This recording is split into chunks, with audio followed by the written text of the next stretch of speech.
So as you can see, like I'll be mostly covering about cluster and AI ML benchmarking. And this talk will mostly give like an overview of like the ML perf storage benchmarks that we've been running. And essentially like these benchmarks have been run using like the HP Cray Cluster Store E1000. So here's a list of the items that we'll be going over today. First off, we'll be going through some personal and team introductions, which will be pretty short. And then we'll be going to the bulk of the presentation, which is the MLPerf storage overview. Over here, like we're going to talk about like what it is, like what are the objectives of the working group, what the goals of each test are, and how they're like outlined with the workloads. And we'll also be diving deep into like the performance metrics that these benchmarks use and how accelerators are emulated in these test runs. And lastly, like to conclude, I'll be also talking a little bit about our path and just overall next steps moving forward. So personal and team introductions. Essentially, like as mentioned, I'm part of the HPC storage group within HPE. The team has been focusing on or has been working on Lustre development for quite a while now. And recently, like we have been engaged in running like AI ML workloads just to see what or how Lustre performs with these workloads. And we're also trying to like get a sense of like how the performance differs like when running through like various AI ML workloads, because there are like a lot of them, and different workloads have like their own sample sizes, and that does affect like some of the performance. And basically like due to that, like the workloads that we have been running are mostly read intensive, and there are small writes occurring, and that's mostly due like through like checkpointing. And these workloads mostly like they reside within the MLPerf storage benchmarking suite, and that's provided by ML Commons, and I'll be covering that over in the next slide. And just to cover that up, the performance tests were mostly run with Lustre 2.15 and using like the E1000 as mentioned earlier. So MLPerf storage overview. So before covering like what MLPerf storage is, I'd like to give some insight on ML Commons. So ML Commons is like this AI engineering association, and they kind of like primarily focus on open collaboration to ensure that both the industry and the academia have like access to like, work through some of their focus areas to improve AI systems. And currently like they have 3 focus areas. One is which is benchmarking, the part that we'll be covering today. There are data sets that they get together and bring up for like certain focus areas. And there's also the research that they do. In the benchmarking area, they have quite a few benchmarking suites, and they're known as MLPerf benchmarks. Each MLPerf benchmark has its own area. There's one for like training, one for inference, and so on. And for training, like they call it like the MLPerf training, and inference goes with MLPerf inference. And similarly, they have one for storage, known as like the MLPerf storage benchmark. And just to give some context on MLPerf storage, it's a relatively newer benchmark compared to like the other MLPerf benchmarks. And it essentially measures how fast like storage systems can supply training data when a model is being trained. And with the storage benchmark, the other thing that they try to do is they kind of like emulate the training benchmarks to see how the IO patterns are and try to mimic that through these benchmarks. And each of these like benchmarking suites, they have their own working group, and they're like responsible for defining like AI models, data sets, and the benchmarking rules. So moving on, these are basically like the workloads that were used in the previous release, or I should say like the current release and the upcoming release. As you can see in the table above, basically that's the like the workloads for MLPerf storage 0.5. And that was released like end of last year, and they had like 2 workloads to work with. The first of which is the 3D unit workload, which have like a sample size of like 140 megabytes, and it's used like a PyTorch framework and a PyTorch data loader to load the data. And the second is the BERT language processing. So this is relatively a smaller sample size, and it has like 2.5 kilobytes. And if you look down like in the second table, you can see that BERT has been removed, as like it has been concluded that BERT really didn't like put enough stress to the storage systems. So the proposed workloads for MLPerf storage 1.0 that will be coming out later this summer is includes like the addition of ResNet 50 and CosmoFlow. So ResNet 50 is quite a popular training benchmark that has been run in like previous iterations of MLPerf training. And these samples, like they are essentially like taken from, they're using like the ImageNet dataset, and the samples are like roughly around 150 kilobytes. And CosmoFlow is another benchmark, so that's like using like 2 megabyte samples. And so this would like, propose like a spectrum of like, we have like sample sizes of like 140 megabytes to like 150 kilobytes for these AI workloads. So basically, let's talk about like the dataset generation. So the first part of like MLPerf benchmarks includes like dataset generations. It uses like deep learning IO, and that is like that's like a deep learning IO benchmark provided by Argonne. So otherwise known as like DLIO. And basically it uses like DLIO to generate like synthetic data by following like the sample size and the data structure. So if you look here back in the previous slide, so it kind of like if you have like, let's say, if you want to create like a 30,000 training files using like 3D unit. So it will use like these, this data set seed, sorry.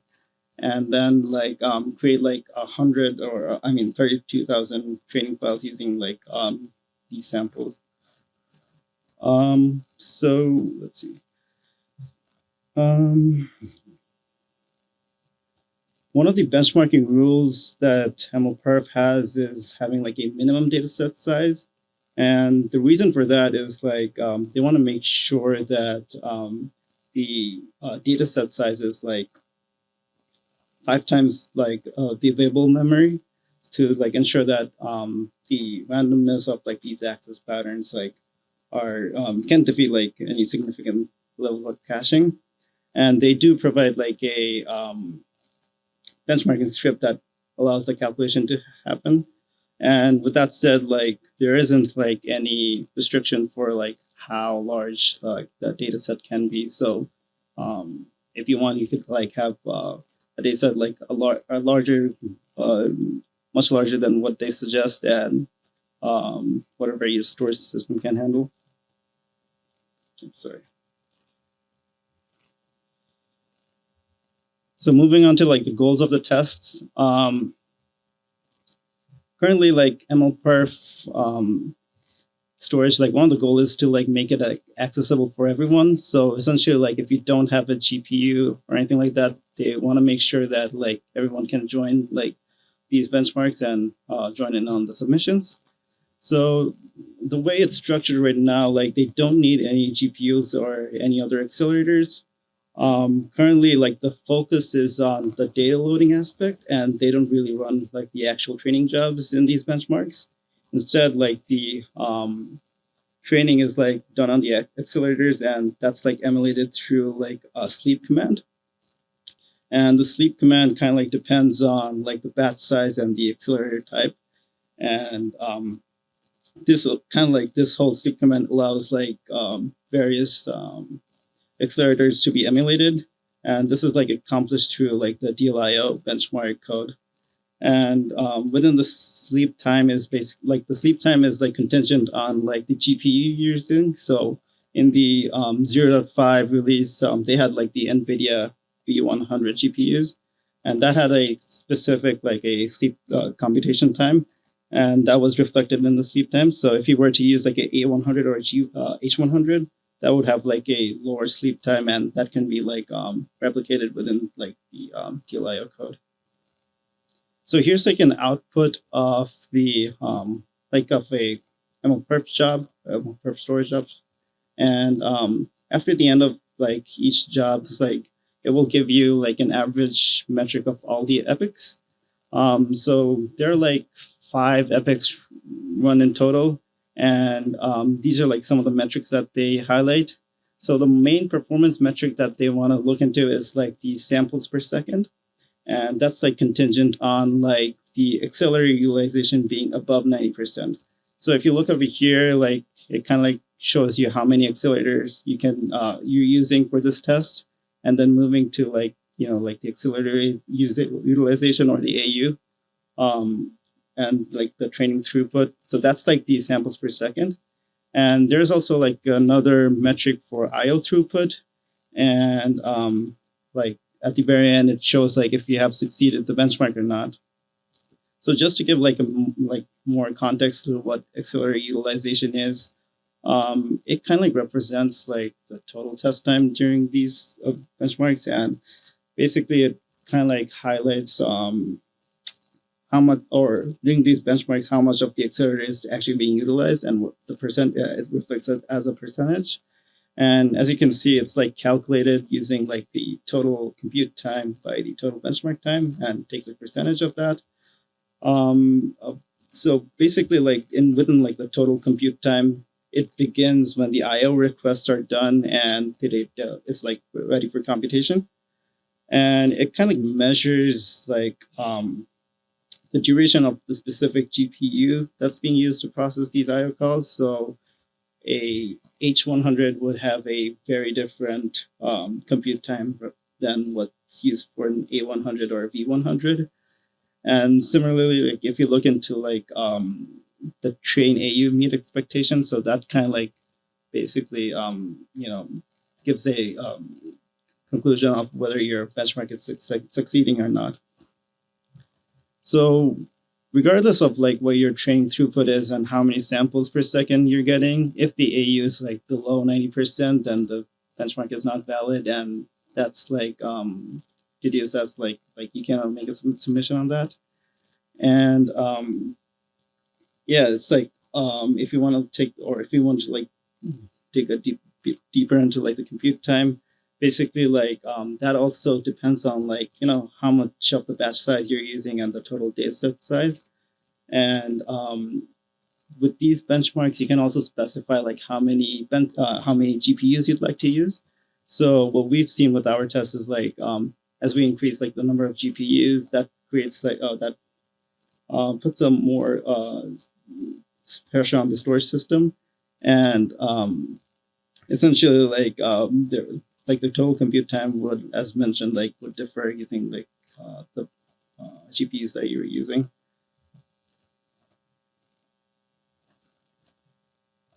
Yeah, so just to shed some light on the working group. So currently, like all the other working group, the storage working group defines like the AI models and datasets and the benchmarking rules, and basically emulates like the IO patterns of like the other MLPerf training benchmarks, and without the use of hardware accelerators. So the idea is to like see or test like the behavior of like storage systems or in a larger scale scenario without the need to like have purchase like these big compute infrastructure. And a bit more insight on like MLPerf training. It's like the first MLPerf benchmark that was presented within ML Commons, and just measures how fast like the training models are, and to like a certain quality metric. And currently, like the storage working group has defined submission requirements and submission categories. The submission requirement currently is to make sure that with each submissions, you're having like a total of 5 benchmarking jobs, where each result should be like within 5% of margin. This is just to like, put an emphasis on like whether or not your results are reproducible, and that will like make sure like the results are valid. And within like the discussing about like the submission categories, the working group focuses on two things. One is like the comparability, and the other one is flexibility. With comparability, like they are morely emphasizing whether or not like uh, how like comparable each of the benchmark jobs are. So that kind of like stems out of like the closed submission categories. So just to circle back on the submission categories, there are like two submission categories, which is like the closed and open submission categories. And the closed submission kind of like emphasizes more on comparability, whereas the open submission emphasizes on flexibility. So within the closed submission, since they're like focusing on comparability, like there's only a few parameters that can be tweaked, and the intent is to like have like a level playing field so that like the results are like comparable across all of these submissions. And with open, like you have like the flexibility to like tune and change your benchmark configurations, as well as like change like the DLIO code, and you can also plug in different data loaders that may be befitting to your storage system, or some like use like a separate data set. So here's like the parameters that can be tweaked within like the closed submissions. So essentially like you can like change like the data set parameters, and one of the improvements that we've seen is like changing like the reader parameters. So essentially like tweaking around the read threads for your specific storage system can help with performance. And if it's like a larger sample size, then the computation thread, as well as like the number of files being trained, does make a difference. And when you move to like the the open submission, you have more flexibility over here, since you can actually like change the frameworks and the data loader that you'd like to use. So as you've seen, like most of these benchmarks are running using like the PyTorch framework, and with that, like you're also using like the PyTorch data loader. But there's like room for like improvement over there, and you can essentially use like a TensorFlow framework and data loader to see like if it's like benefiting like the performance on your system. So just to discuss some overall next steps of like the storage group, the main objective right now is just to like ensure like the upcoming release of MLPerf Storage 1.0 is completed. The like I mentioned, like the Resonant 50 and the CosmoFlow are being introduced within this release, and they're also adding like GPU emulations of A100 and H100s, and removing like the existing B100. Also, like in the previous release, multi-client benchmarks were available, where each node would essentially be running its own benchmark run. But with the upcoming release, distributed training will be introduced, and there will be like a single MLPerf job distributed across like multiple nodes, instead of like having separate different MLPerf jobs running all together. An important step during training is like the pre-processing portion. It does like exert quite a bit load on the storage system, so there will be tests within like after the 1.0 release just to reflect that. And in addition to that, like the next steps also include adding more workloads. Like there have been some sightings of like how storage kind of like affects or is impacted using like large language models and diffusion models, such as like GPT-3 or Stable Diffusion. And the idea is to like overall we keep adding in more varieties of like accelerators to like benchmarking scope. So I wanted to give a little bit insight on our next steps of what we're doing here. And basically, like over the summer, we are intending and preparing to make a submission for the upcoming 1.0 release using our Cray E1000 and the Lustre 2.15 release. The submission due date will be within like July. So there should be like some press releases on that. And if you're interested, you can take a look. We're currently investigating like opportunities to like access like smaller files in certain workloads. We have seen like some challenges running like workloads like ResNet 50 and Cosmos Flow, like where the sample size are like small enough to like impose like certain like read challenges. And on that note, like we kind of like Patrick Farrell may have like or has given like a in-depth overview of hybrid IO, but we're kind of like we're in early stages of like investigating like the benefits of hybrid IO with certain ML frameworks for like buffered IO paths, like measuring like the benefits of automatically switching to direct IO for larger IO sizes. And finally, like we are working on potential challenges and opportunities with like some additional workloads within Lustre. Well, thank you. I hope this was kind of like an informative talk, and I thank you all for your patience.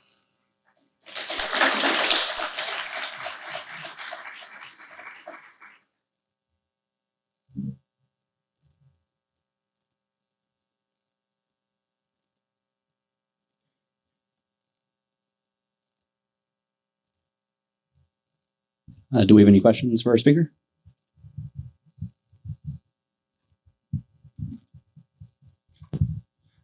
Kevin Harms, Argonne. So has the ML perf storage working group looked at any, so mostly the focus has been on trying to characterize training. Yeah. Has there been any work looking at what inference needs or a benchmark related to inference workloads would look like? Yeah, so like there has been some discussions on that, and like some of the members within the working group has decided that inference does not impact storage, particularly the way training does. So for like the current release and the future release that they're coming up, they want to focus more on like the training portion for now. Possibly like in the future, like they're gonna like put in some inference workloads, but right now the focus is on like training workloads. Sakib, for the sleep parameter, is that defined? Is it arbitrarily set? How do you make sure the accuracy of that sleep time that says that's the amount of work that's done on the GPUs is set correctly to get the kind of a good profile of the workload you're trying to emulate here? Yeah, so like the computation time is like taken from running like these workloads on actual training systems. So like I said, like DLIO provides a lot of these, and they have like run these training workloads on their system using like the A100s and the H100s, and from that they have derived like these sleep times. So it's like an average of like what they're seeing on their systems.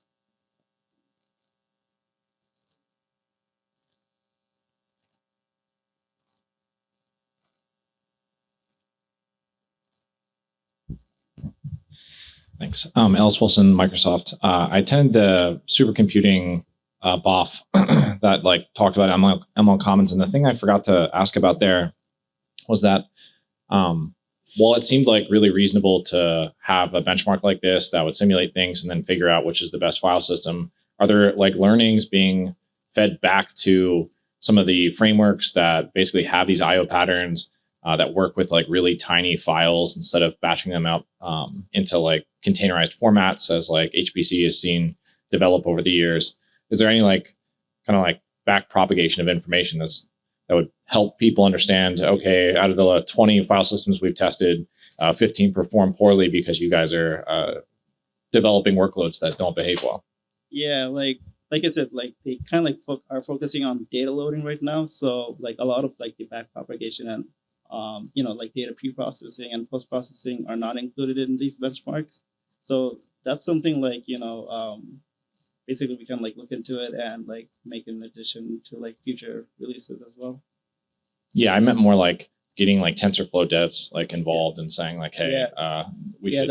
That's like another challenge. Like currently, like we're using like a lot of like PyTorch frameworks. So essentially like the PyTorch data loader has seen its end of life like last year or so. So there's probably like going to be a migration to like TensorFlow, which is like more of an active development of their frameworks.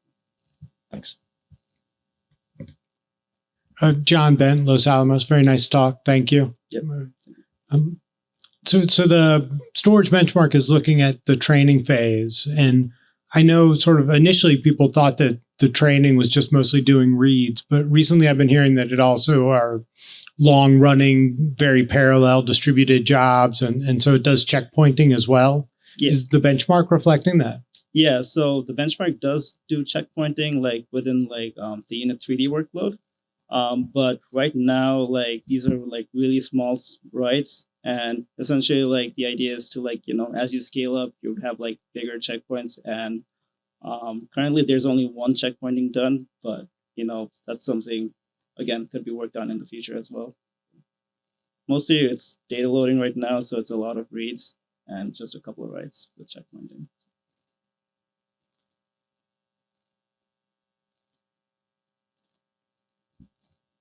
Any other questions? All right, let's give our speaker another round of applause.